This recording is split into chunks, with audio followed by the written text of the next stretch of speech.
Hey folks, welcome to Wake Up Charlotte to go. This morning we were talking about that code red air quality. Yeah, you can even see it. Yeah, we've got some live pictures actually from our view cam. And you can see just a general haze hanging over the skyline. Goodness. It's affecting so many people. Kia, you've got some details for us. Yeah, well, I mean, these wildfires are starting in Canada, and they've scorched like tens of thousands of acres, and the flames have been getting up to hundreds of feet. So we've got some video that you can take a look at where you can see plumes of smoke, and they're just clouding up the sky. And this destruction, I mean, it's burned down homes, hundreds of homes, and triggered mass evacuations. And even more than 1,000 miles away, we can still feel it right here in Charlotte. There's a lot of information we've been broadcasting, so we're breaking some of it down. First, when we have these weather-aware days, we're pulling data from what's called the Air Quality Index. So it measures how dense 5 different pollutants actually are in the air. So anything under 100, and mind you, the highest level is 500, is below the level known to cause adverse health effects. But the impact, it does get worse the higher that number grows. So right now we're in code red. That puts the level somewhere between 151 and 200, which means everyone can experience adverse health effects, and members of sensitive groups like folks with asthma, heart and lung issues, children, pregnant women, these are particularly at risk. And they may be dealing with some more serious impacts. So here's what you can do. You can keep your AC running instead of on auto. That'll help filter out some of the air. Plus, if you are already inside, make sure you're avoiding frying any food that'll cause, some indoor smoke. And then just try to stay inside in general with your windows and your doors shut. So I actually Googled, not even gonna lie, Googled since these fires started in like the Nova Scotia area and how far that is to Charlotte. It's about 1,100 miles. And what I think is crazy, because we were talking about it before, their air quality index is like 450. And then ours is upwards of 200, and it's 1,100 miles away. 77 million people in the United States are being affected by all of this. Jeez. And I think you have a current reading right now? Yeah, so this is the current air quality outlook, and it's actually at an unhealthy range to a very unhealthy range, as you're seeing right around the Delaware area. So you can see that different coloration. As for us right now, we're seeing mixtures about that moderate, unhealthy for sensitive groups and unhealthy. All these dots will be turning red a little bit later on. So some of that thicker smoke and those bad reports we're seeing to the north are just filtering in. And a lot of the smoke that we're dealing with actually today is coming from the Quebec fires, because it's not just Nova Scotia, Quebec. There's fires all across Canada, but these are specifically a little bit more from the Quebec area. Let's take a look and show you. I want to show you the bigger view. All 4 cameras to show you that across our area.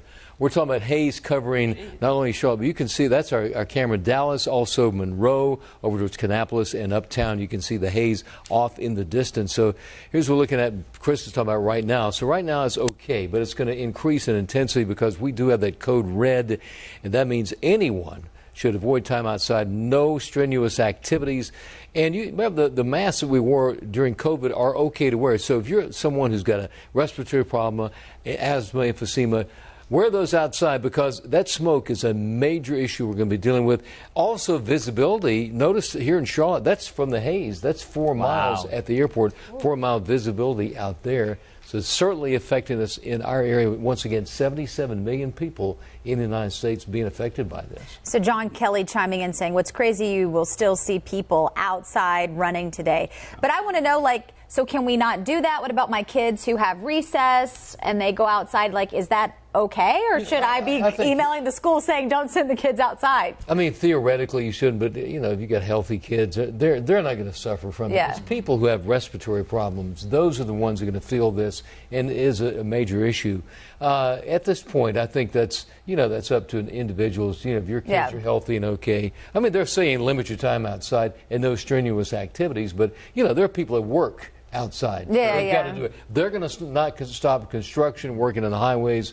So, it's a situation. If you're in Canada, you would stop. Yes. I think at a minimum, if you're overexerting yourself, you wouldn't be surprised, because just look at those visibilities. You might find a tickle in your throat. You might find yourself coughing. Irritate your... It's I don't think that you're going to be rushed to the hospital. It's just going to be unpleasant for you. If you go on that 5-mile run, it's not going to be as pleasant as it is, say, when you're not under this. So that's where it really gets to. So really, it's the very young, the very old, and then if you already know, like we mentioned, the unhealthy for sensitive groups, now you could have serious implications for that group. So it kind of moves up a stage. People with asthma, emphysema, you're going to notice it. Those are the people that will feel the effects from this. The average person won't even know it. I mean, you go outside right now, you may say, there's a little smoke I can smell, but it's the farther north you go, the worse it is.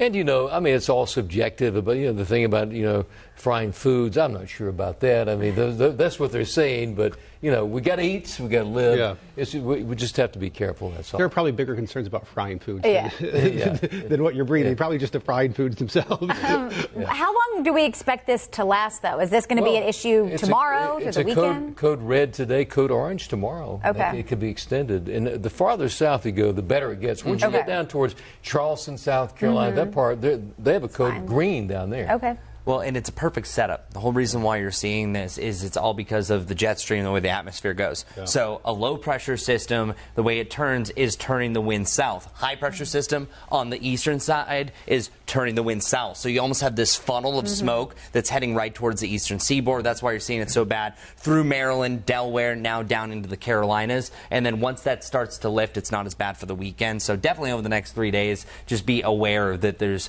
a little bit more matter in the atmosphere. Wow, good to know. Great information. All right, folks, that's going to do it for us on this Wednesday morning. We'll see you back here tomorrow morning for another edition of Wake Up Charlotte to Go.